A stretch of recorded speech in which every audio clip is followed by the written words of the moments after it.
All right, Yeah. we've got a question from Spy Derp Man. Oh man, And that's he a good says, name. "Why are you designing art when you could be working on server improvements?" All right, and he's all right. He asks, I know some of the lore has evolved over time. So has your art inspired some of the lore when they first gave you the vague description of that art?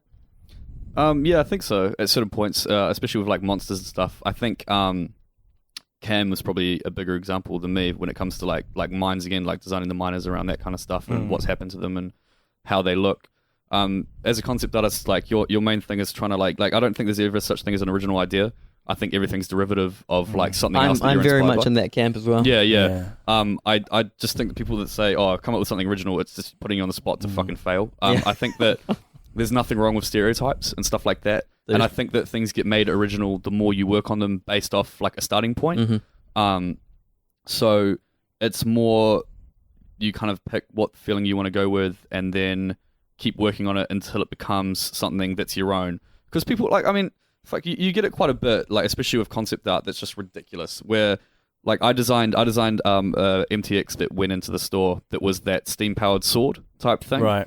And obviously, like it was just like I looked up other steam powered like weapons and shit because it's like that's your thing. Yeah. And people are going on about, oh, this just looks like this, and I'm like, dude, every sword looks like every other sword ever anyway. Like that's what it is. Like you can't. It's not a thing that's ever going to be massively different. It's like someone's like, you could say that to any concept artist in the world. Oh, the sword you design looks like another sword because it is a fucking sword. Whatever. Yep. Um, It's like the worst critique on the planet. it is, and it's kind of like, oh, it looks like the gunblade from Final Fantasy. It's like, well, what did you want me to do, man? Like, I had to make a steam-powered weapon, like that was a sword, like, and that's what it is. And how do you steam power a sword? Yeah, exactly. So like, I'd put like this little engine on the blade that made the blade like heat up and stuff like that. That's and they're cool, like, oh, it looks like this, and you're kind of just like, dude, you need to take it for what it is. You know what I mean? Like, you're not going to design a sword that looks like something that's so it's got to relate to what is already out there because that's what is. People have to know it's a sword. Yeah, exactly. You can't just design some weird shit that's like, a sword that's made out of candy floss or some shit because people are going to be like, what the fuck is it? And you're like, no, it's a candy floss sword, man. Don't you know? Like,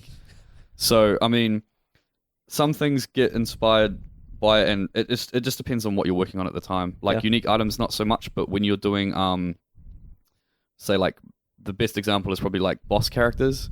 That's awesome because the boss characters are kind of like a starting point in the game that sets the tone for, because they normally are powerful, like iconic, lore characters anyway. So when we were doing Act 4, I got tasked with the boss design for King Comb. Yep. And that was a big one because... I remember this. Yeah, that was like... Eric coming up to me and he's just like, this has got to be like Maori / Islander themed design. It eventually got taken over by Jace because he's, like 10 times better or whatever. But that set the tone for how almost every other like minion was designed, how the area was designed, and everything. Do you know what I mean? And those running themes of like having like the koru patterns going through like the armors and stuff like that just themes it up. So boss characters definitely are a starting point for that kind of stuff. And I think another good example is the Atlas bosses that have been done recently were all designed around a core theme that kind of mixed together, but it sets the tone for the entire area. And they were like, from that talk that they gave at GDC, which, was all new information to me because I don't work in like boss design. But all those 4 bosses had really tight restrictions on what they could actually be.